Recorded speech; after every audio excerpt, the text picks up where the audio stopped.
Welcome to this week's Soul Service Astrology Update. Hi, I'm Kel Gunter. If we haven't met, I am a 13-sign Sidereal astrologer and a life coach. What does that mean? Sidereal astrology is referring to the planets in relation to where they're sitting in the zodiac now. In our current, modern, technological, scientific age. You're probably wondering, isn't that what all astrology does? No, it doesn't. 99% of modern day astrology is referring to the planets in a tropical zodiac, which doesn't take account for a phenomenon of the planet called precession. And that means the planet wobbles on its axis, it also spins on its axis, and it also revolves around a sun. So that's a heliocentric system. Lots of things are moving, and where we can observe the planets on our planet, that's what we perceive. That's sidereal astrology. Tropical astrology feels that the Earth is fixed, it's not wobbling, it's not moving, and the planets revolve around it, which has been demonstrated to be a false philosophy, scientifically and technologically. So I believe that we should all be referring to where the planets are situated in the sky right now for our age, because that's what all culture and society has done. It has looked to the stars, astronomy, made calculations, and astrology has interpreted meaning from those combinations. So that's 13-sign sidereal astrology. And of course, mine has a heavy dose of astronomy. Right, what's happening in the skies the week commencing the 1st of March, 2021? Well, it's the 2nd of March today, so I'm a day late. However, we have the Capricorn stellium breaking apart. So we've had all this Earth energy. We've had all that Capricorn energy. Saturn has been there. Jupiter has been there. Mercury has been going backwards through Capricorn for quite some time. Venus was there. The sun was there. The moon was there. It was a lot of Earth energy, a lot of heavy energy, a lot of energy to get you very clear on what it is that you need to consolidate, the knowledge that you want to consolidate over the next 12 months to bring it to reality on this plane in your divine humanness. So that's that very earthly aspect of ourselves. Now that Mercury is moving forward again, we now start to have some forward momentum and things can start happening. And with that also, we have most of the personal planets moving out of Capricorn, which means they're moving into Aquarius.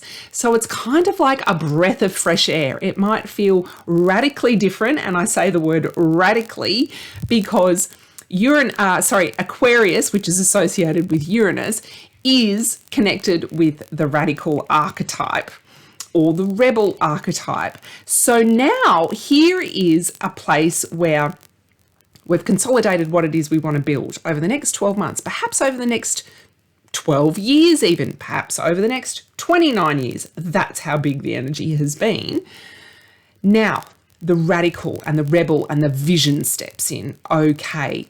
And there's this kind of blowing of air calling us to integrate that with our vision. So we want to create something here on Earth.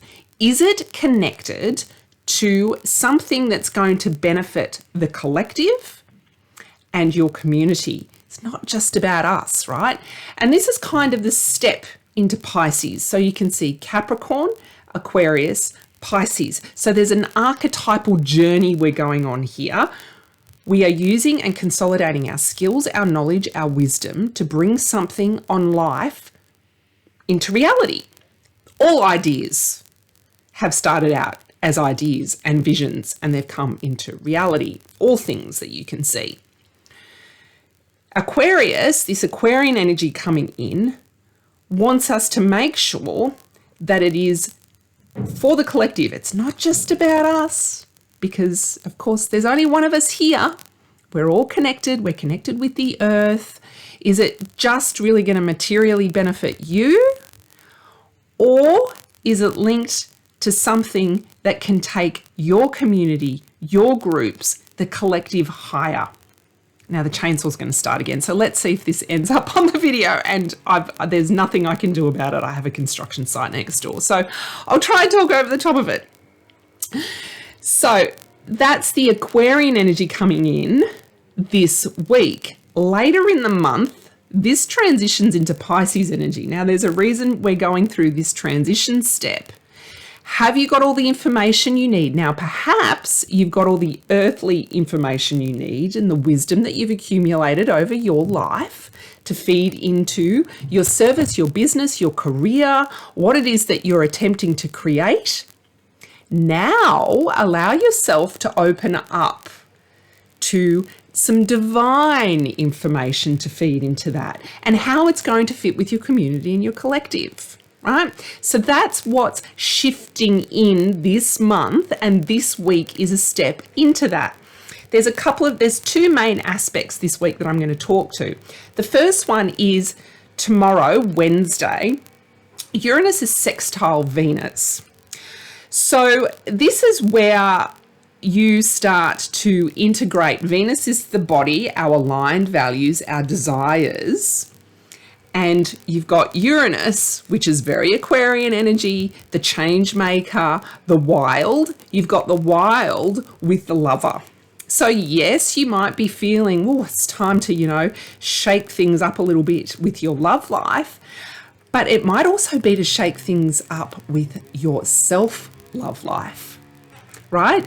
And this is a sextile, so this is nice energy. It shouldn't be difficult. It should be very easy for you to bring the wild into your self-love life, perhaps bring the wild into the connections that you have outside of the world. Now, there's a reason for this. If we're going to bring our visions to life, if we're going to take action on a visionary scale and build the things here in the world that will change the systems, that's very Capricorn, very Saturn, we need to be filled up. We need to be in love with ourselves, our body. We need to be supported. We need to feel aligned. We need to know what our values are. We need to feel all that. And you're going to hear the chainsaw in the background. I'm sorry. I still continue talking over the top of the chainsaw. All right. So that's the Wednesday aspect. Uranus, sextile Venus. Uranus is in Aries. Venus is now in Aquarius. Then on Friday, we have Jupiter conjunct Mercury again. But this is different because Mercury is going forwards this time. So the last time Mercury and Jupiter met up was around the 15th or 16th of February, I think. So think back to what you were experiencing on that day in relation to your logical mind. The logical mind, so Mercury is really like communications, analytical thinking, really the teacher aspect of our psyche. Jupiter is the seeker, is the expander, and wants to go really big.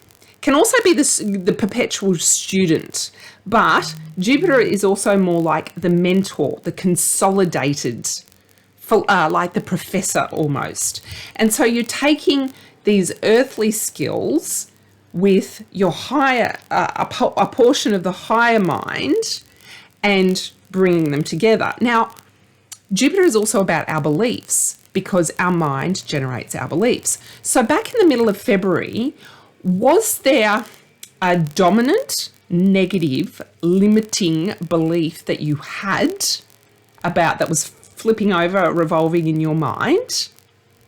Now is the time that it needs to merge. You need to merge them, you need to clear it, and you need to flip that belief to a positive dominant belief.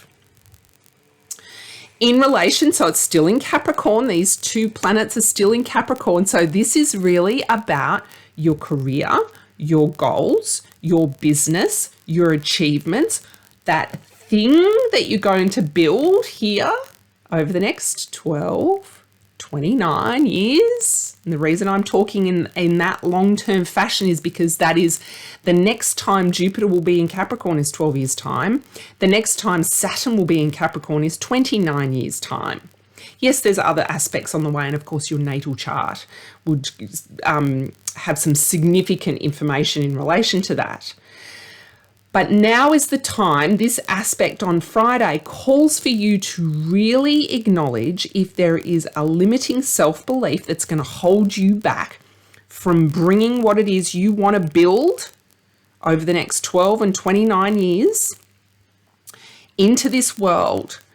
Allow it to be connected with your vision. Now, of course, when we're expanding and we're going beyond what we feel comfortable with, our body goes into, oh, I don't know this territory. And the mind, the little mind just goes, oh, I'm not comfortable here. I'll just throw up some shitty beliefs about myself and I'll stay comfortable. So that's the ego trying to keep you safe. So Friday is about sitting with those beliefs and shifting them if you need to. Okay, so how do we shift beliefs? There's a number of ways. So first of all, meditation. You want to sit with the belief and listen to it. What is it telling you? Because fear is a messenger, and this is part of a small part of an ego death. It happens all the time. You're shedding the ego all the time. If you listen to Carl Jung, you're shedding the ego all the time. Listen to it. What is the real base fear there? So meditate on that. And there's plenty of meditations on Insight Timer. Then number 2, once you feel you've got to the root of what your fear is in relation to stepping into a higher potential, then you ask yourself, is that really true? Is it really true? Then you sit with how that belief makes you feel. And I'm gathering it's going to make you feel pretty shit. So you sit with that and you go, ugh, do I really want to stay here? Now, then you've got to use your imagination. You use your imagination to imagine what it would be like without those feelings. So it might be as easy or as complicated as going, what is the opposite of those feelings?